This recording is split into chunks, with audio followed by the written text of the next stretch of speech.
Is there objection? Madam President, The senator from Indiana. reserving the right to object, many Americans are not going to see eye to eye on the issue of abortion. I'm glad to see that the Supreme Court did what it did and returned that decision to the people, to the state legislatures. Currently, Indiana is debating that issue. This bill denies state legislators the right to make laws protecting life in their own states. The bill appears to be dealing with traveling freely across the nation to get an abortion, but literally reading of the text proves the true intent of the bill.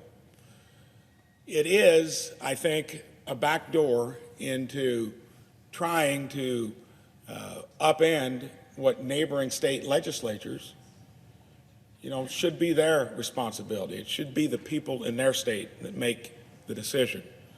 So look at Section 3A3 of the bill stating, no individual, entity, or state may restrict a healthcare provider or any individual entity from providing or assisting a healthcare provider with reproductive healthcare services for an individual who does not reside in the state in which the services are to be provided.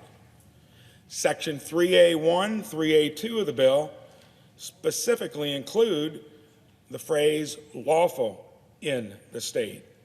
Why is that omitted from the previous clause? I think it's because this bill is an attempt to undermine state laws that protect life by allowing abortions for anyone who crosses state lines and is not a resident of that state. Not to belabor it, I want to read it one more time slowly. Once again, this bill reads, no individual, entity, or state may prevent, restrict, impede, or disadvantage any individual from providing or assisting reproductive health care services for an individual who does not reside in the state. Senator Murray did not mention that it also gives the Department of Justice $40 million in grant funding to help people sue states that enact policies to protect life. Department of Health and Human Services is given another $40 million in funding for any eligible center at Secretary Becerra's discretion. This funding is not protected by the Hyde Amendment.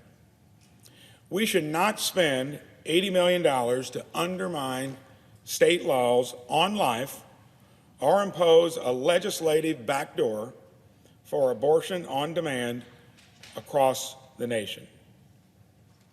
For this reason, Mr. President, I oppose this bill and I do object to it. Madam President. Objection is heard. The senator from Washington. Madam President, we have now seen time and again over the last few weeks when it comes to protecting rights and providing health care for women and patients and families, Republicans' promises are empty and their positions are extreme. Democrats just offered a bill to protect the rights of providers to be able to provide abortions in legal states. Democrats recently offered a bill to protect the right to travel across state lines to get an abortion. They blocked it.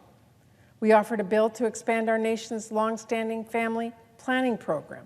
They blocked that. We offered a bill to protect the right to contraceptives, and they blocked that too.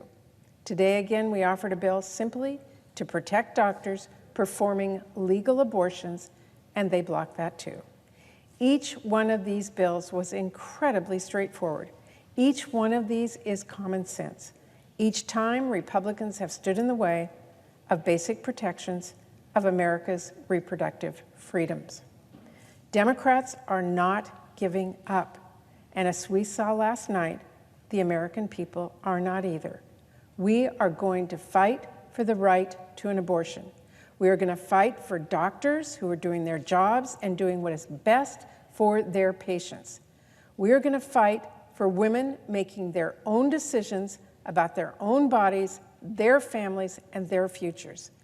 And we're going to make sure everyone knows and no one forgets exactly who's standing in the way, exactly where Republicans stand in this fight. I yield the floor.